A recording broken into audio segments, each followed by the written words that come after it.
Everyone, welcome back to my channel. It's me Alisha classes. Guys, कल की video में मैंने आपको एक एग्जांपल कराया था, a star b is equal ab/2, ये कराया था। और इसी के साथ एक एग्जांपल ये क्वेश्चन था, ये आपके पास क्वेश्चन था, ये मैंने आपको होमवर्क में करने के लिए दिया था। आई होप ये आपके क्वेश्चन हो गए होंगे। ठीक है,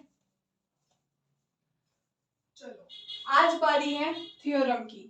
द आइडेंटिटी एलिमेंट, आपको दिखाना है the identity element in a group is unique. जो आइडेंटिटी एलिमेंट होता है, हर ग्रुप में एक ना एक आइडेंटिटी एलिमेंट होगा ही।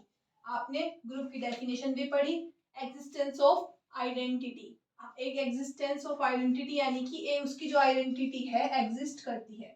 तो आपको ये प्रूफ करना है आइडेंटिटी एलिमेंट ग्रुप में यूनिक होता है। तो सबसे पहले प्रूफ हेडिंग डालेंगे, मैं आपको लिखवा रही हूँ, उसके बाद समझेंगे।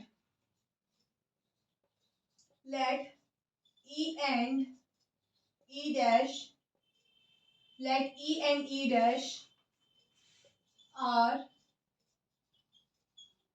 To identity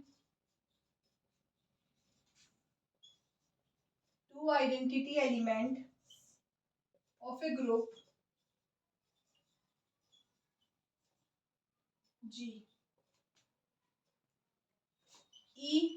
E dash is equals to E and E dash is equals to E dash if, थोड़ा सही से लिखते हैं, if E dash is the identity, if E dash is the identity,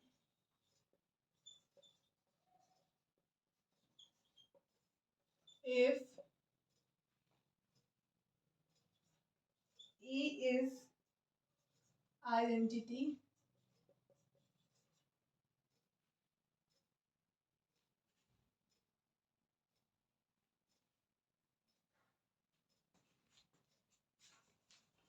लिखिए इतना, E dash is equals to E and E dash, ये यही बात है यहाँ पे, is equals to E, therefore E is equals to E dash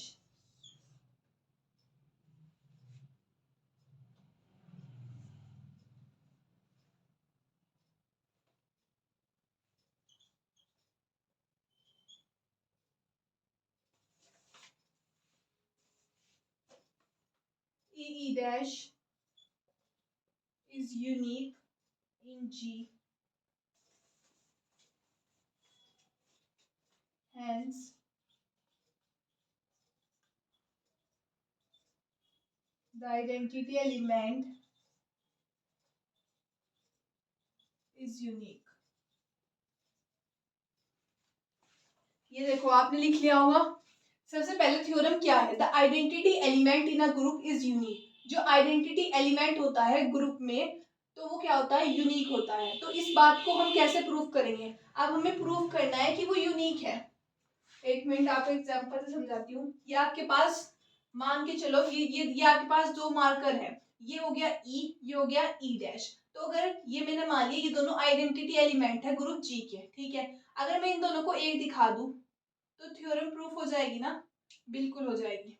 अगर ये दोनों चीजें एक ही हो गई तो आपकी थ्योरम क्या हो जाएगी, यूनिक प्रूफ हो जाएगी ना। ये यूनिक हो जाएगी ना आइडेंटिटी एलिमेंट, और आपको uniqueness of group, uniqueness of identity दिखाना है। तो मैं दो लेके चलूंगी, इन दोनों को मैं एक दिखा दूंगी और आपकी थ्योरम जो थी वो प्रूफ हो जाएगी। मैंने माना E and E dash are two identity elements of group G। दो आइडेंटिटी एलिमेंट मान लिए। अब मैं इन दोनों एलिमेंट को लूं, E और E डैश लूं। अगर ये आइडेंटिटी होगा, ये आपने पढ़ी होगी, देखो सेट में से कोई भी एलिमेंट लें और उसको आइडेंटिटी के साथ ऑपरेट करने पर, तो ये E और E डैश है। अगर मैं मानूं कि E डैश आपकी आइडेंटिटी है, ये आपके पास आइडेंटिटी है, तो आपने पढ़ा था थर्ड है एग्जिस्टेंस ऑफ आइडेंटिटी ग्रुप की डेफिनेशन में। तो इस एलिमेंट पर कोई फर्क नहीं पड़ेगा। आइडेंटिटी के साथ अगर ऑपरेट हो रहा है तो एलिमेंट पर कोई फर्क नहीं पड़ेगा। ई और ई डैश लेंगे तो आपके पास ई डैश ही मिलेगा if E is the identity. अगर यहाँ पे ई डैश ले, ई आ रहा है, ई क्यों आ रहा है? अगर आपने ई डैश को आइडेंटिटी मान चुके हो, ई डैश को आप आइडेंटिटी मान चुके हो तो आपको ई ही मिलेगा। अगर इस वाली केस में आपने ई को आइडेंटिटी माना तो आपको क्या मिलेगा? ई डैश मिलेगा। मिलेगा, बिल्कुल मिलेगा।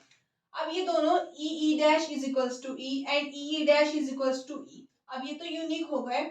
अब तो ये देखो, ये भी इक्वल है, ये भी इक्वल है, तो अगर ये दोनों इक्वल है तो ये भी इक्वल होंगे। तो ई डैश भी equal, e dash equals to e. E dash क्या हो गया? यूनिक है इन जी में, तो ई डैश ई के इक्वल आ गया। Hence the identity element is unique. तो इससे आपको पता चला आइडेंटिटी एलिमेंट यूनिक